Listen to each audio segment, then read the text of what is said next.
Record. It's kicked off. There we go. All right. So welcome everybody. We are so glad that you came back and you found your passcode and password to get in.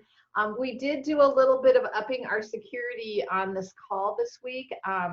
And that was because some of our teammates were on a call that got Zoom bombed, and it was quite traumatic. And reasonably so. So we do not want the sanctity of this space, this virtual space, to be invaded by people who have too much time on their hands. So that said, you're all coming in muted, and that's just deliberate. Nobody can share their screen except the host. And we're going to have passwords every week, just because we think that that'll help secure us a little bit better, and make sure that this all works the way it is. So we're glad that you're back. We have 2 more weeks on our appointment, our time together. So I want you to be thinking about whether we want to continue this into June. I don't know where people's energy and heads are at, so I'll be asking that question next week. And if we want to extend it, then I'll change all the appointments so you'll continue on into June if that's what we want to do. And we sent out some topics to discuss today. And I haven't heard back from anybody else that they had anything else they wanted to discuss, but I would invite you to find your chat box, open it up, start writing in, welcoming people, telling everybody who you are and where you're from. And if you've got topics you'd like to have discussed, we would love to do that. There were a few little pieces on physical changes that we didn't get to last week, so we wanted to cover those.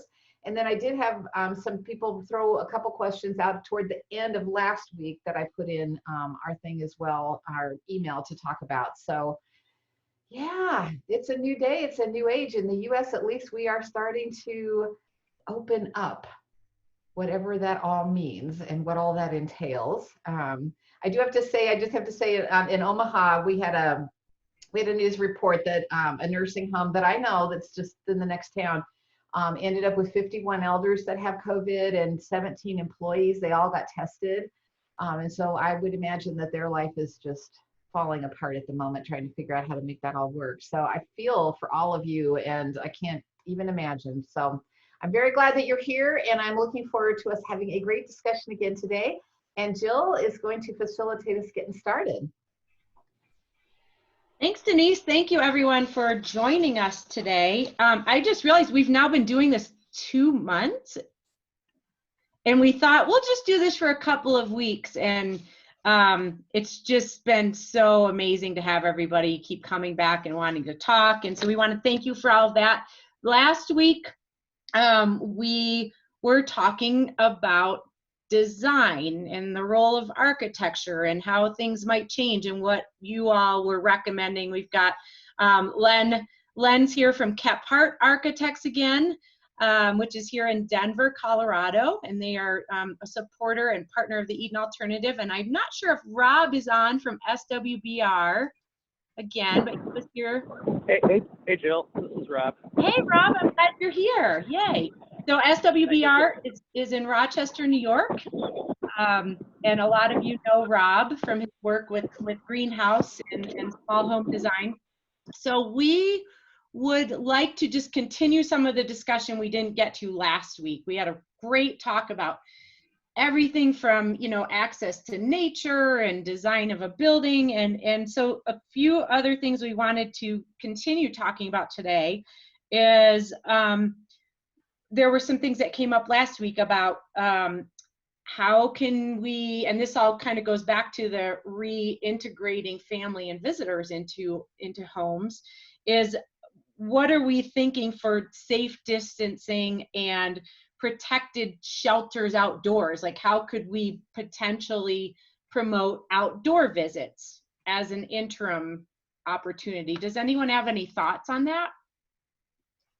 Ideas?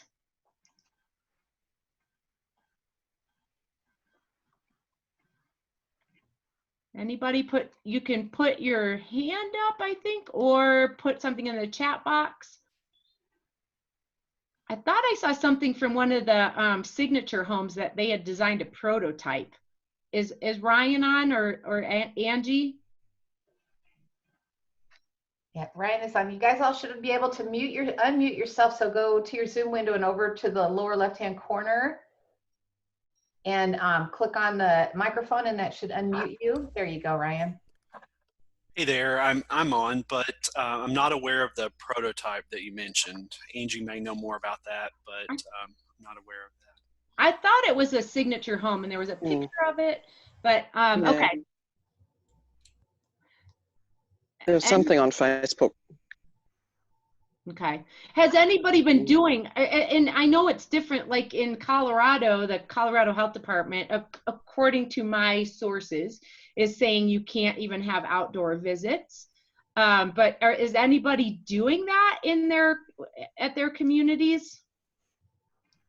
Hey, Jill, can I jump in? Yeah. This is Len. So I listened to a webinar on the 7th of May, and there was Thrive Senior Living with Jeremy Pagsdale, trying to read my own writing, and they had a prototype for a like a plexiglass screen wall that you could slide into your entry vestibule, and so you could have your visitors come in from the outside and your residents be on the inside and talk to each other on the other side of a plexiglass screen. And this is on wheels, and it can be rolled around even outside. So you could have people sitting on benches outside and have this screen to kind of keep the airflow separate and to kind of encourage people not to touch each other, because hugging is really, it's hard to stop the hugging. So, so that's something that they put forward, and Thrive Senior Living, that's what I read about that. And then I'm on the board of directors of Golden West Senior Living in Boulder, as well as an architect at Kephart. And at Golden West, they have a gazebo outdoors with benches, and it's been there for years, with benches that are at least 10 feet away from each other, facing each other. And so you can be in the shade, you can be quite a distance from each other. It's even possible that people could circulate between you, because there's a pathway that goes between, without interfering with social distance. So that's a really good thing, that they still allow those visits to happen outdoors, and as long as you resist hugging each other. So, but that's done pretty effectively that way. So Good. Gazebos and kind of a plexiglass screen are the two that I just wanted to throw out there. Thank you, Len. And Gail, somebody else told me about what you popped in the chat box. Will you talk about that a little bit? Gail Lancaster? Are you there? Not hearing her. All right, well, so what Gail said is, and one of somebody else. I found it. Oh, I found it. Okay. There you are. Gloves, 32,200. What are they saying, Sandy? Why are they asking for me? Oh, I think Gail didn't mean to unmute herself. Okay, so what this is, and somebody else told me about this, and we can try to find the video, but somebody made this big plastic shield, and it has holes that you can put your arms in, and you're still covered in plastic, and you can hug the person on the other side of it, which is like, oh my gosh. Yeah, so I did see it on the news. I saw two different versions. So one was a young girl. Hey, Denise. Yes. This is Sandy from Gail Lancaster. I'm the one who posted that. They had a huge plastic shield, and it did have dots on it so people could tell it was there. Hold on. And it had holes in it where their arms fit, the length of their arms. So the person could come on the other side of the shield. You could go up and actually really hug them. Sorry. Wow. Here's the plastic. So, yeah, Thank you. Thank you. Yeah, so what I saw was this young girl had gotten a clear plastic shower, shower curtain, and she taped it around the outside of her grandma's entry door to her house. And then she cut 2 holes in it and used plastic plates that she'd cut holes in, and she hot glued them in around that. And then she hooked a whole bunch of baggies basically together, so that they, so they had so she had a long arm, and she had it on the other side too. So her grandma had it, so they could hug at her doorway. And then I saw somebody else did something very similar, and they used PVC, and so they created kind of a big screen, and they had the longer gloves with the fingers they're plastic, and they were doing it. But that didn't feel, I mean, they were outside, and I'm like, I don't know if that's enough I know. protection, but yeah. Well, it's It, interesting. it just shows how much, how much we want human connection. You know what I mean? And somebody was telling me that at their community that a family brought in a bucket truck to try to be able to see their mom up on an upper floor, because technology is great and we still want the human, right? The energy of be touching someone and seeing someone in person. Kim Bergen Jackson, talk to us about the Chatterbox. That sounds interesting. Well, it is interesting. So it's a 8x8 plexiglass box with 3 sides. The resident walks into or is pushed in their wheelchair inside the box. Their family can be on the other side and they can get really close to each other. I haven't figured out how to cut holes in it for a hug yet, but we're working on that too. So we're rolling it out today, so I'll let you know how it goes. And we're in Iowa City, Iowa. Oh my gosh. Yeah, let us know how it goes. That's interesting. Wow. Anybody else have, and I would just have to say, when you bring a bucket truck on driving it around on grass, it's not a good thing for the property. So I'm not recommending that. I think they actually had to say that's not going to work on this site, but it really does just how much we want to be with people. Anybody else? Let's see. Star says we're not allowed to have anyone on property. Have had families come to the sidewalk, which is public property, and speak with loved ones on a cell phone. Anybody else have any insights on that topic? All right. Well, I can't wait to hear how the Chatterbox goes. How about dining change ideas so people can eat together again? And that could be, elders in a community together. I think it's kind of open to that. I don't think we're really ready for that, but I think we're still learning how this virus works. We know that it's very contagious, and let's say that it spreads, it's aerosols, and it spreads the same way smoke spreads from a smoker. How close do you want to sit to a smoker? Yeah. In a dining situation? And we may have some smokers on here, but as a person who smoked when I was younger, I find I'm very sensitive to that.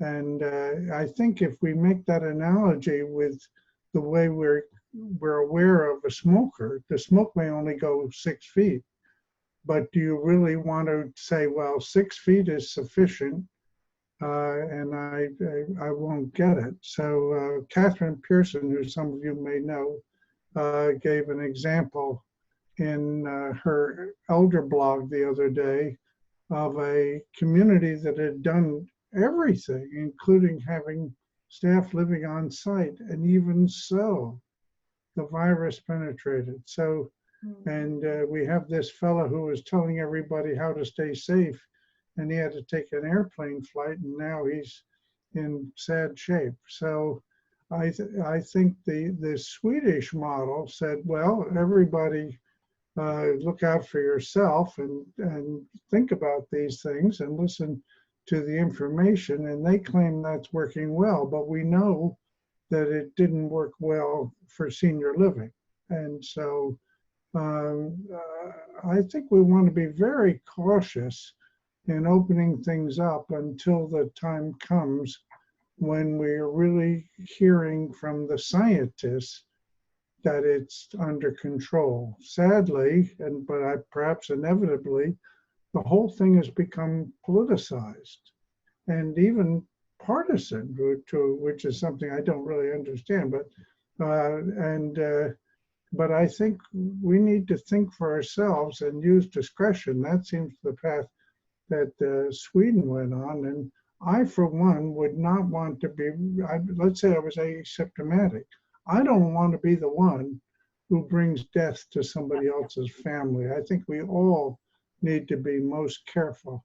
Unfortunately, we've lived as a generation through a time when the illness was not prevalent as it was in the 19th century, when families had children die regularly and young adults died regularly. So, but it may be that we've pushed our antibiotics, et cetera, too far, and that an era of disease is returning to us, in which case we have to rethink our lives to quite a considerable degree. I think we've been very blessed and very fortunate, but I hope we'll be very cautious in dealing with this disease. Thank you, Jack. And there is a group that is working on this. So, and I don't know if anybody here is from Pioneer Network, but Pioneer Network and Plaintree convened this huge group of organizations to look at what could it look like to phase back in people being, you know, visiting and being together. And yeah, you're right. It's got to be, it's very much based on what's happening in the outside community. Is there spread going on in the town where the community is? Are there cases there? It's all so complex. So it sounds like I don't see any ideas on, maybe we're not ready to look at dining yet, right? Because that might not. One interesting thing I did see is, I think it was, oh gosh, I feel like maybe it was in the Netherlands, but these outdoor greenhouses at a restaurant where people could just dine with their party that they came with and not be exposed to anybody else. And they actually looked really cool. So I don't know. Does anybody have any other thoughts on dining? Hey, Jill, this is Rob. Hey, Rob. I was on a call yesterday with Steve Lindsay from Garden Spot Village in Pennsylvania. And so they have a very large campus that luckily, knock on wood, they've been doing very well with resisting COVID, so that's good. But they also have small house homes. And he says there that they have not had to, dine in the room. So in those small homes, all the elders are able to come out and sort of dine as normal in their small family of 10, and 12 or 13 with the staff. So that's just it's a good note for the small house greenhouse model, that you may not need to have any other additional considerations, in the future. But again, this is the model that mitigates risk at a great extent and provides that meaningful connection on a daily basis. Yes, they can't see their family yet, but even if you think about the previous conversation about how do you bring visitors on campus, I was just on a road, so I couldn't talk. But again, that idea of the small house where we've got a front porch. Hey, we can get people up on the front porch, and daughter and son can sit in the car like 12 feet away on the sidewalk and talk in the front porch. And even amongst communities that have more than a few greenhouse homes or small house homes, where the homes have those front porches and the front porches face each other on the homes, and those people can have a sense of community still amongst the greater campus, even if it's just waving to my neighbors across the street and being out on the porch and being able to talk. So just some thoughts there. Thank you, Rob. That's awesome. Yeah, the smaller neighborhoods and households with consistent staffing, right, where you don't have people going from place to place, makes sense in a lot of ways. Right. Okay, let's see. We have some questions on here. So Len said dining is such an important part of the social contract of senior living. How long can it be suspended? That's a good question. Sally says stagger meal time, so you have smaller groups in the dining room at one time. Denise said, how about dining in the hallways with each person in their doorway? How do the small house homes make sure staff is not carrying the virus? That's a good question, right? I think no matter where you are, you have that asymptomatic carrier possibility, except for these communities where people are living on site now, right? And we have had one of our participants from that community. I don't know if she's here again this week. Yep, it's Jackie, right? Jackie, how's it going? Looks like she's talking to somebody else. Oh, okay. Sorry, I had the nurse in my office. So Jackie, for anybody that wasn't on last week, so remind everybody what you all have done at your community. And you all were on the front of People magazine. I saw the article. We're so famous. Uh, so we have locked down our campuses, and right now we have 75 employees living on site, including myself, caring for members 24 hours a day, 7 days a week. I get to sleep on an air mattress in my office. We got word yesterday that we're going through June 15th. And some of our staff has been here since April 1st, and they're not going home. They're going to stay. And that's a commitment that, you know, there's no words for a commitment like that, because those are people that get why we're doing this. Those are the people that I am in awe every day of what our care partners do, between feeding, personal care, engagement, you know, taking care of whatever they have to take care of in their personal lives. It's just amazing. And when I read the stories about how bad long-term care is and memory care and AL, and, you know, how bad people are being taken care of, I think, no, that's not the case. The people that go to work in long-term care and to care for elders, they're not there to give bad care. And the media has portrayed it so horribly. So I'm glad that, you know, Park Springs is part of a journey to maybe turn that whole conversation around, and that we took the steps that we took to protect our members. Yes. And so because you're not there, nobody's going back out, right? Does everybody still have to completely isolate within the community, or are people able to be together because nobody's bringing it in? So in long-term care and memory care, you know, we're congregating. We've, you know, because nobody has anything brought in. And when we have deliveries brought in, they're totally disinfected. So, you know, anybody that does an Instacart or an Amazon, everything's disinfected before it comes in. We have done some events. Last Saturday, we had a Mini Cooper parade go around the building. And so we went outside on one of our terraces. So we were totally socially distanced from the cars going around. And they went around a couple of times, and everybody picked their favorite Mini Cooper. And, you know, it was fun. And then for Mother's Day, we had people, you know, come together in Community Hall. And then we had a golf cart parade. So we are doing some things where people are brought together, because we still don't have any cases.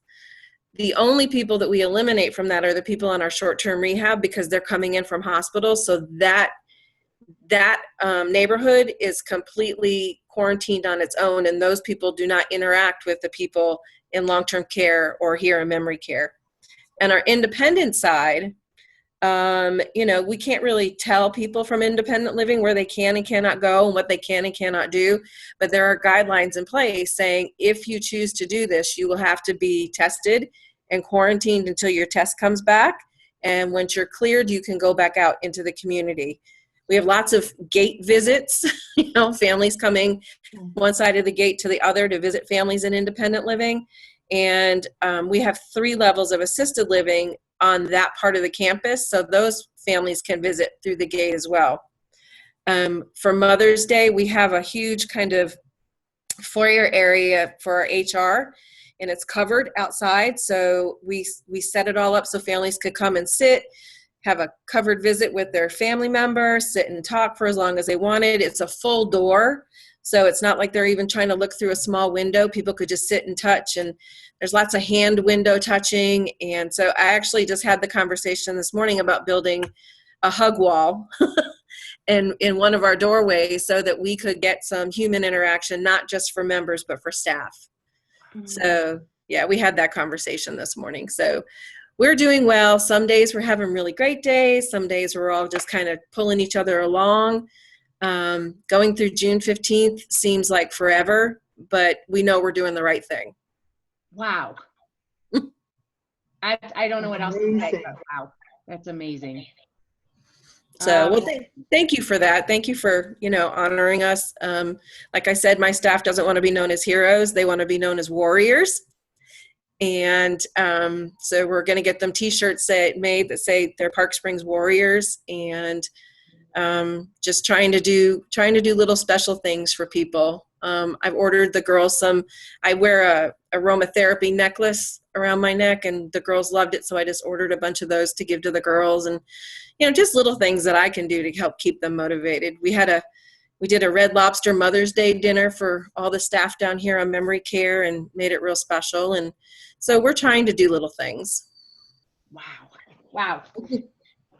Thank you for all you're doing. I mean, you're a big family that's quarantining together, right? I mean, so it's, wow. Oh. Yeah.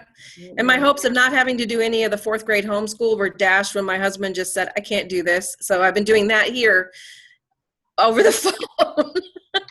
Oh my gosh.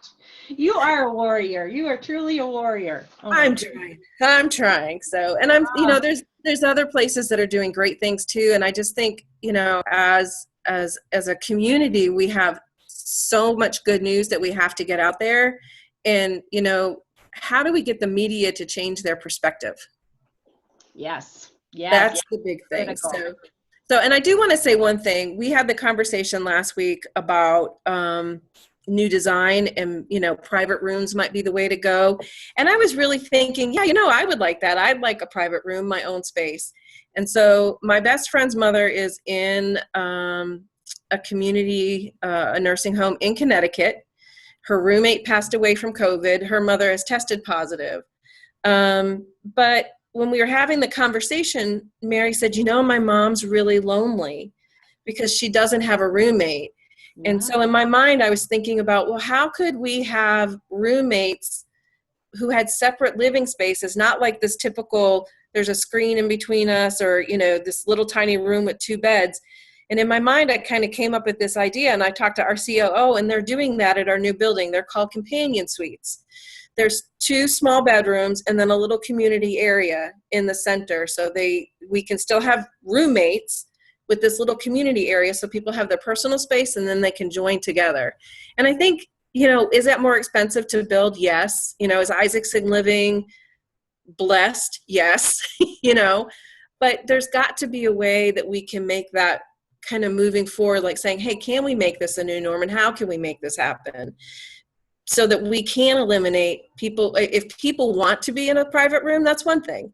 But if people really enjoy that social interaction with someone else, like Mary's mother is just very lonely without her roommate and without that daily interaction. So, private rooms, well, for infection control might be great. I'm just wondering about, is there a way to have some privacy and some interaction at the same time? Love that. I love that. I've seen those designs, and they are nice because you do have your private space, and then you have space with your roommate too. That's cool. Thank you so much for sharing. Oh my gosh. So Denise, what comments did I miss that we should pull up? Is there anything? I heard a lot of "Go Warriors." We're so excited about you. You're amazing. We appreciate the good days and bad days. But Sally, you were talking about the dining services and how residents are being supported in their rooms and stuff. I didn't know if you wanted to add anything about what you're hearing. I can. It's hot off the press, folks. So some of our homes here in Australia, good morning everybody, introduced a number of roles which are over and above their standard roster. One of them is a housekeeping role, and that's sort of helping with one-to-one. One's a concierge role, so anyone that comes into the home or rings in, they're the ones that pick up the phone, so they'll temperature test and do all that sort of stuff. They've also got some residents actually doing that, which is pretty cool. Then with the housekeeping role, label it anything you like, they're the people that spend time with the resident in their room, for those that can't come and do whatever. And one of the other cool things they're doing is they created an entertainment role or an entertainer role, and they have hired a number of musicians to come and be at each home for a period of time to take the stress away from leisure lifestyle, trying to be at all things to all people. And that's working really well. And then one home has actually had a chef. They've employed a chef to walk around and talk to the residents about their meal experience. How's it going? What's happening for you? And they said that's absolutely cut all the rubbish around the meals are bad. just takes that one little pebble in a shoe out of it, and it's been amazing because nothing's changed, but there's someone interested in how was your meal. So you could do that even with wait staff. But they've also been looking at employing unemployed hospitality staff to help. So in this time, it's looking at what do we need, skill base of what do we need, and who's out there that needs work that we could look at, and they do specific roles, all that sort of stuff. But that's what they've been doing. And they're now coming out of lockdown in both Australia and New Zealand. And it's half an hour max in New Zealand.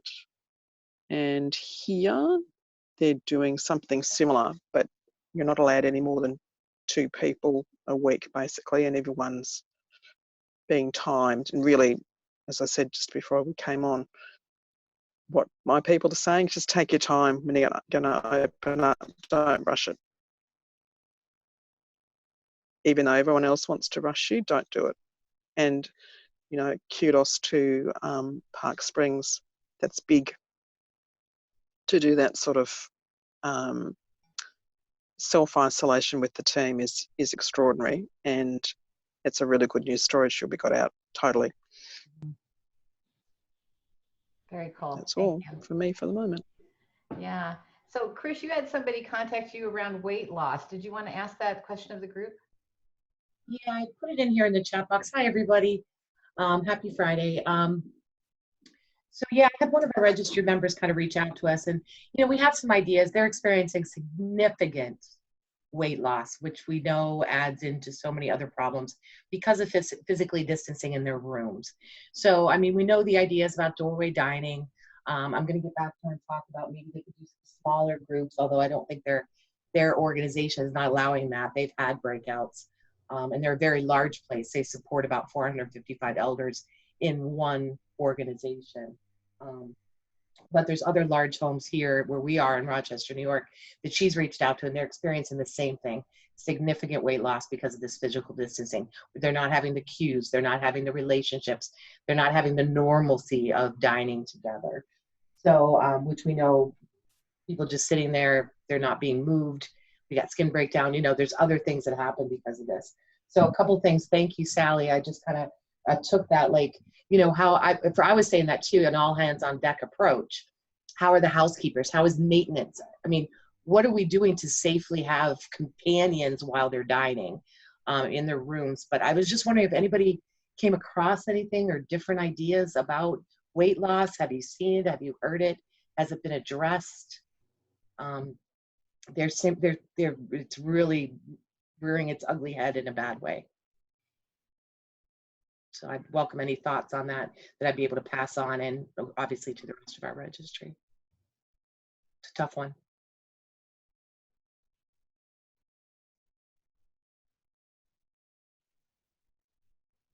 Yeah, it's a tough one. It is. So I don't know whether to take the no response as, hey, that's not a problem for us. In which case it's like, what are you doing that is not a problem for you? That might be a good information to have as well.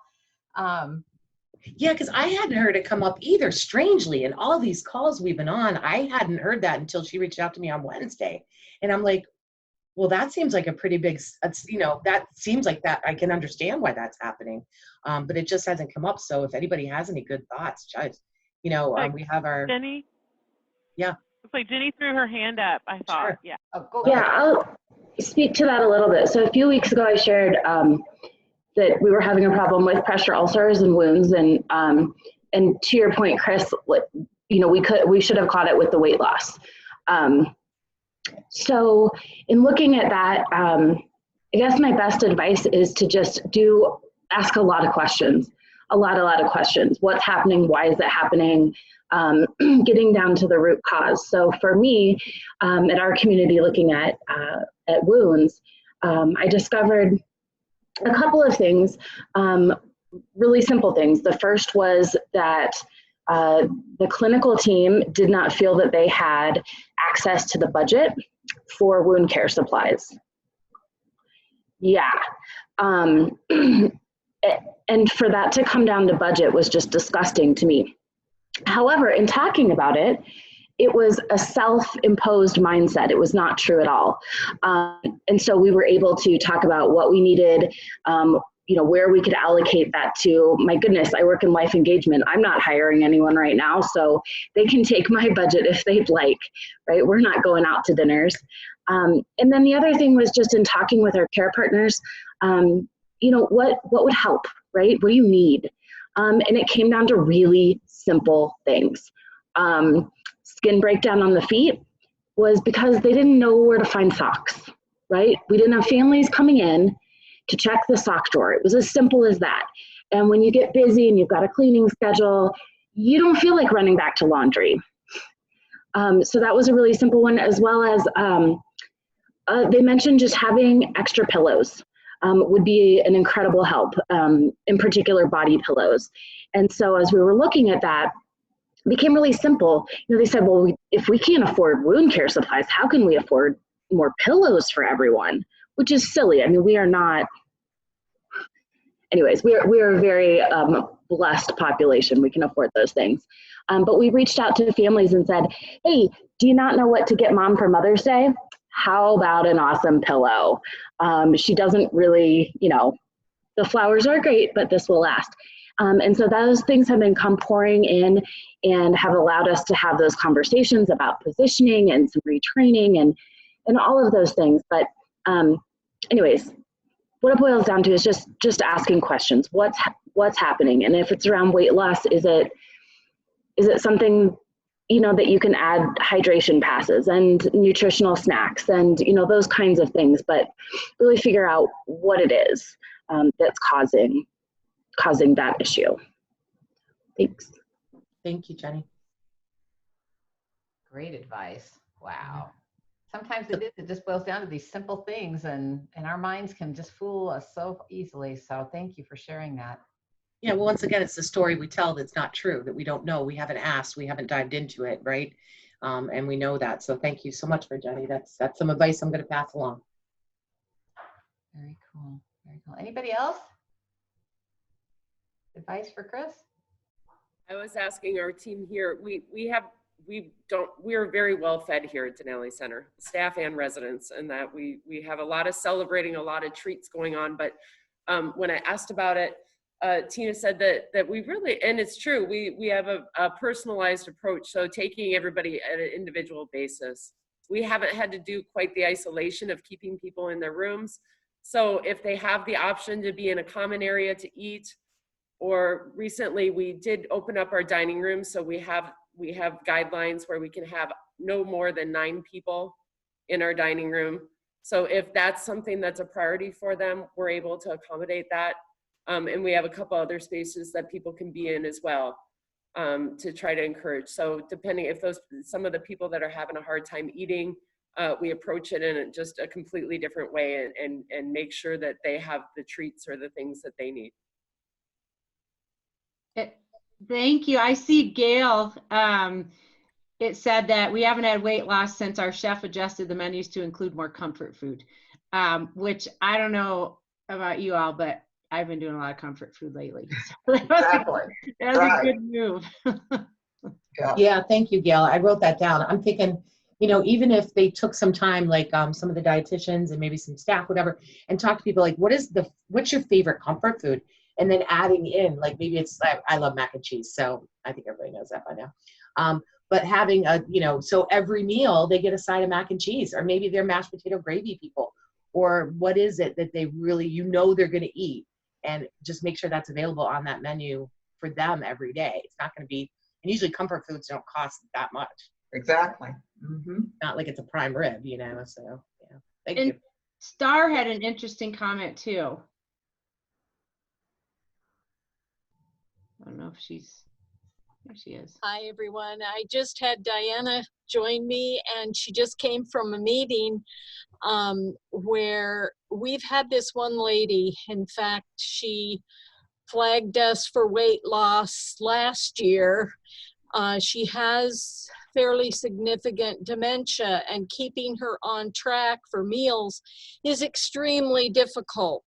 It doesn't matter whether it's comfort food or whatever, but since we've had to have everybody stay apart and stay in their rooms, her weight loss has even increased more. So in a meeting that Diana just came from, they made the decision to have her daughter come in at lunch today and see if maybe having the presence of a family member might help increase her intake, because she just has the hardest time keeping focused on what she's doing.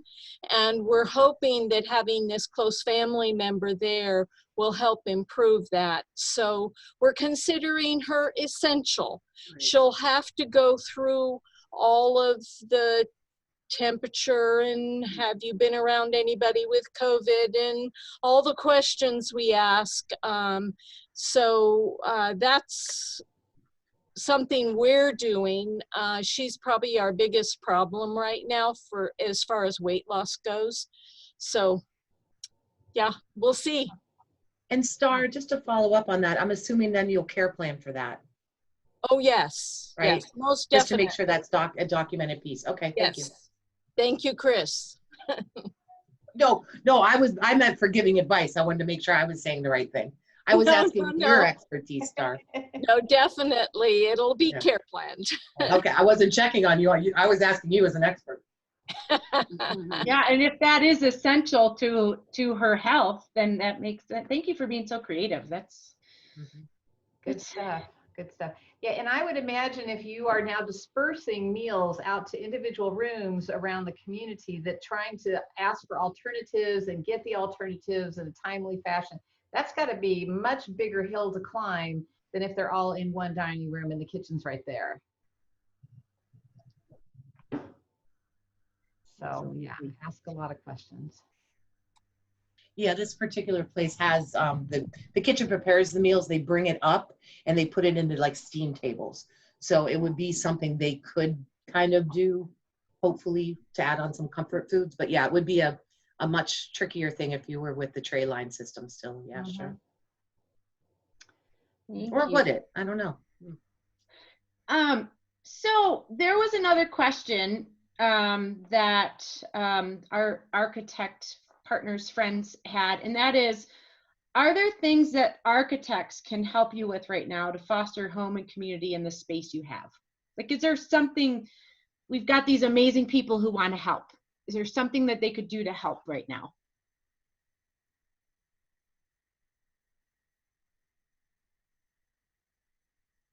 Len, maybe you want to ask the question in a different way, or Rob, maybe I didn't ask it right. I think you got it pretty close on, but I guess knowing what architects can do, which is help you envision changes in room layouts and space flows and circulation, and also changing inexpensive materials, finishes, brainstorming temporary shelters or screens, those are the kind of things that we can do to consult with you at this time. And we all want to be helpful. So does that help a little bit?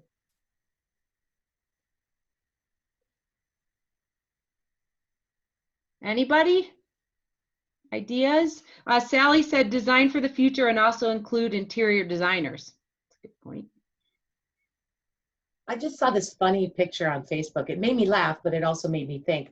It was a bar, and it had opened back up. Now, I don't know if this was real or staged, I'm not sure, but the bar had opened back up. So you had a bar stool, and then you had a partition, like with plastic, and then another bar stool, and then a partition, and a bar stool, and a partition.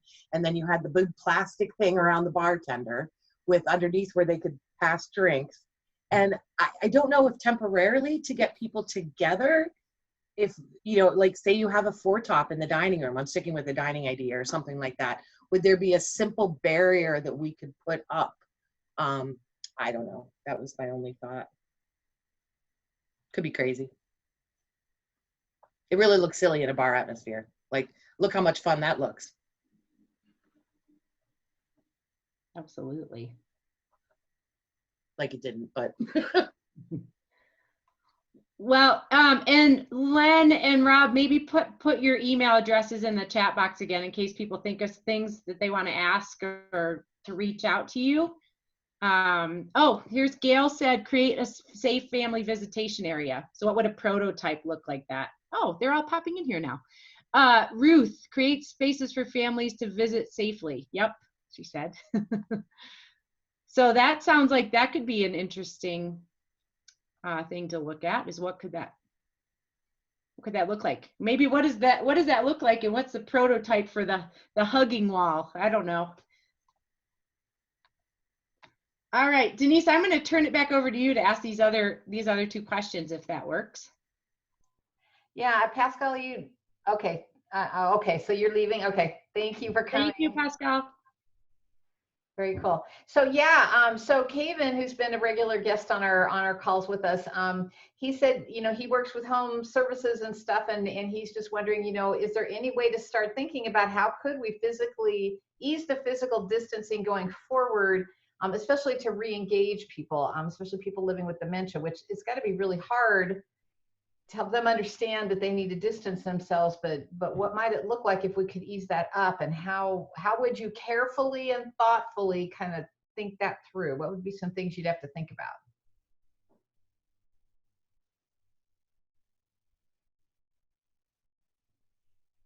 Anybody have any thoughts?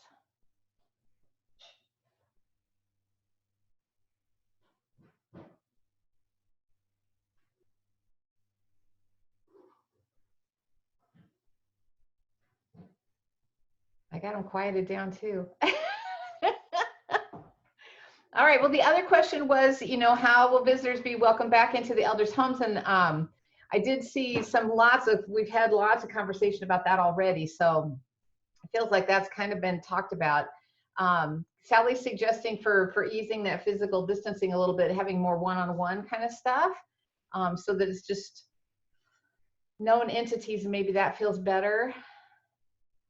I don't know if testing everybody, that lives there, if that gives you a certain sense of security, or testing people that would be coming into like a adult day program just to make sure that they aren't carrying COVID. I don't know how much security that gives you, because I hear a lot of false negatives, and I don't know if that makes you feel secure enough. I think it's just a snapshot in time, right? With the testing. Yeah. And it takes so long for the results to come back too. It's really challenging, boy. It's very I don't know if our folks from Canada are on. I don't want to call any names in case they're not around, but I know I had seen some ways they were starting to increase more connection with people outside. So like we were sheltering in place with just our immediate family.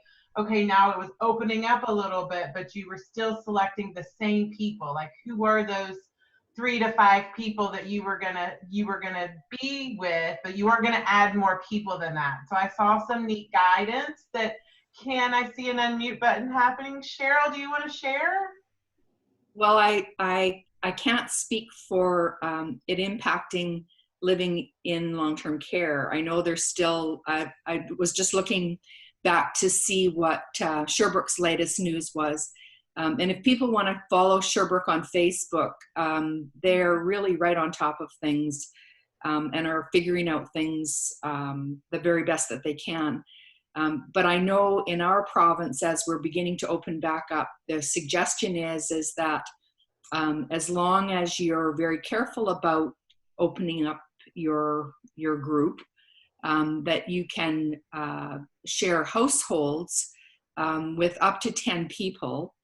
But making sure that, one of those people isn't going outside of your group and having contact, and then also, of course, being very careful if there are any at-risk people in your group. But I know that it's been a wonderful thing for me living by myself to now be able to spend time with my son. So, but yeah, that's the most I have on that. But I really encourage people to watch the Sherbrooke Facebook page. Thank you. Very cool. All right. Well, any other hot topics? We don't have to stay on for a whole hour if we're out of conversation, but any other hot topics, questions, thoughts, good news, successes, things you want to share?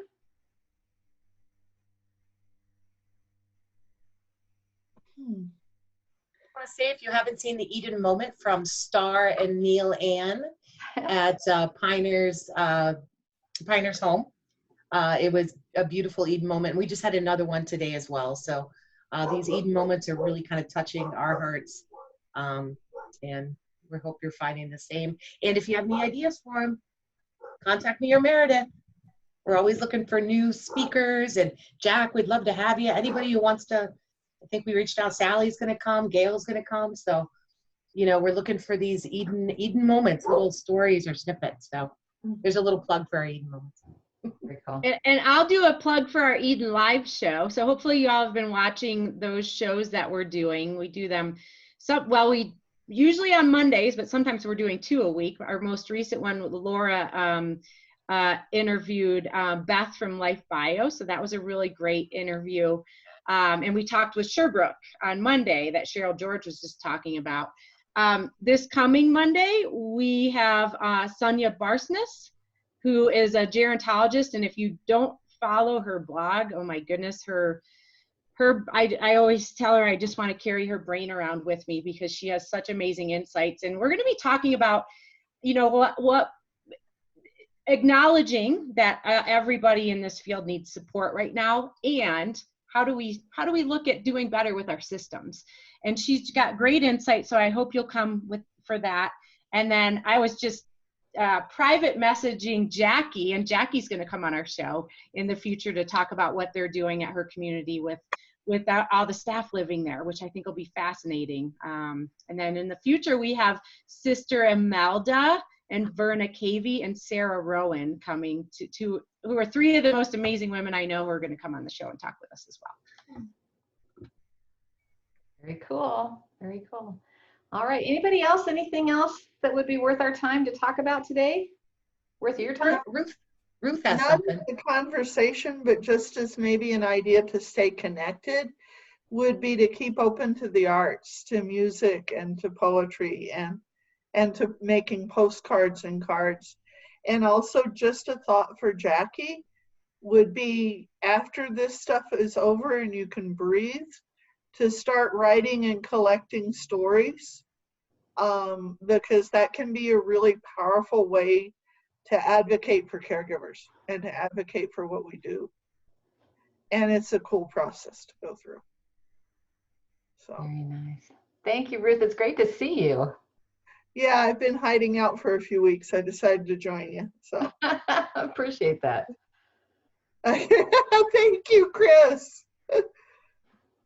Yeah, thank you very much. Ruth has written a brilliant book. Yes, it's a very cool thank book. you, Denise. And Jackie's sitting on the potential of a really awesome book. There we go. There we go. All right. Anybody else? Anything you'd like to share? Nope, but can we put Ruth's book title in the chat box for people? We can, if I can figure it out.